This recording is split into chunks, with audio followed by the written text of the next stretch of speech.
Hello everyone, this is Ari in the Air. Welcome back to the channel. Stoked you're here. I'm your favorite YouTube paragliding coach, as well as a men's life and relationship coach. Today I want to tell you about paragliding in the rain. This is a subject that my friend Peter here, who I've been teaching to fly cross country, and now we're on a little hike and fly camp, teaching him how to hike and fly. Oh, and walking 1,000-foot long highline, and then doing a sweet base jump that's never been done before.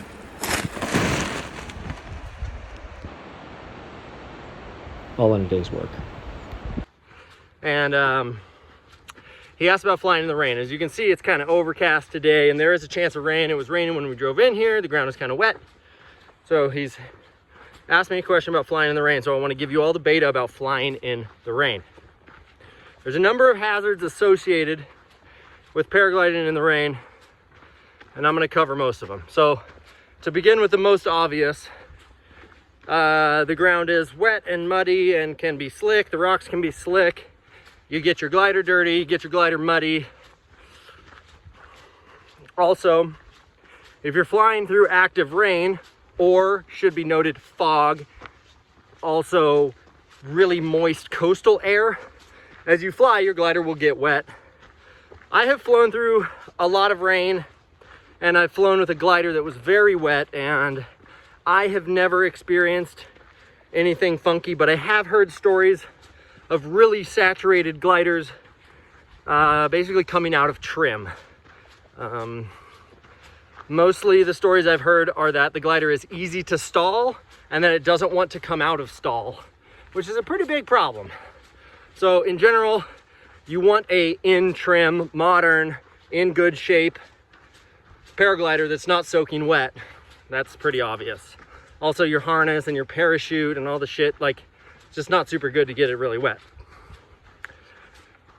The other hazards associated with rain, besides just getting your shit muddy and or soaked and or out of trim, is that when it rains, most times, especially here in the American West, it is going to create a downdraft for a couple of reasons. One, there's just a mass of water that is falling through the sky.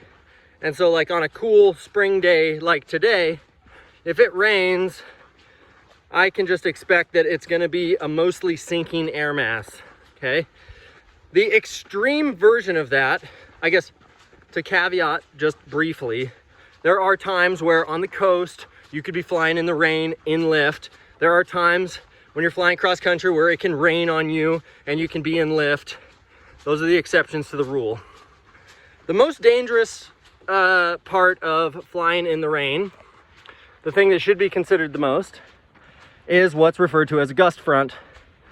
If you are flying cross country and it is very hot out and the air is dry, then a rain will evaporate.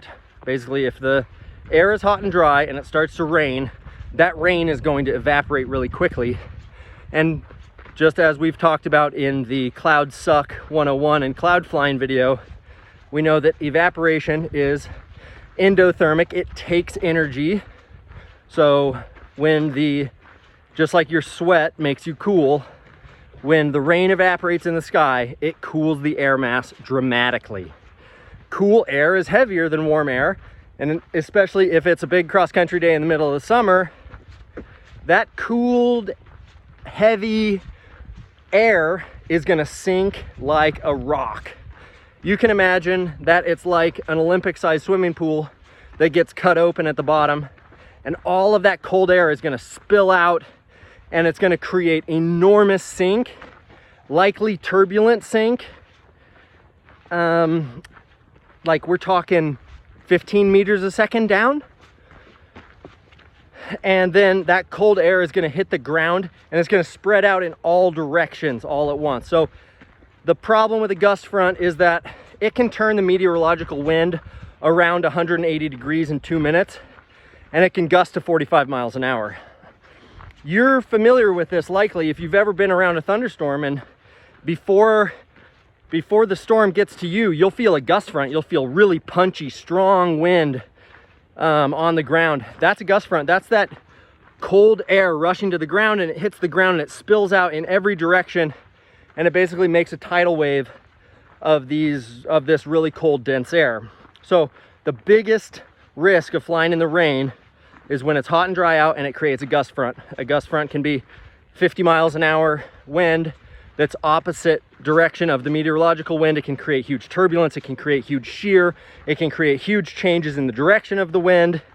And the last place you want to be when a gust front hits is on the ground. So if you're flying cross country and you see a big thunder cell and it starts letting out, you don't want to race to the ground.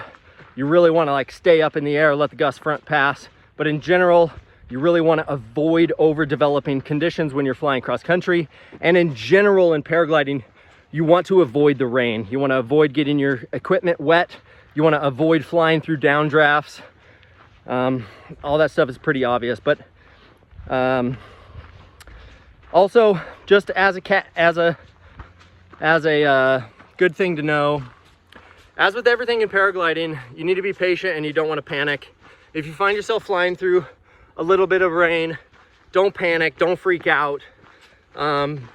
Fly through and out of it as well as you can, but don't panic. It's not like you have to throw your reserve if you get a little sprinkle of rain on you.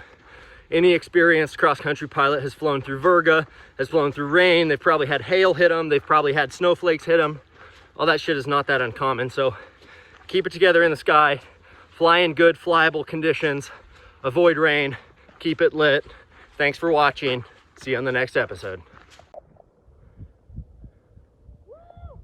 Peter's first flight on his new glider. Thing looks sick. Yeah, Peter!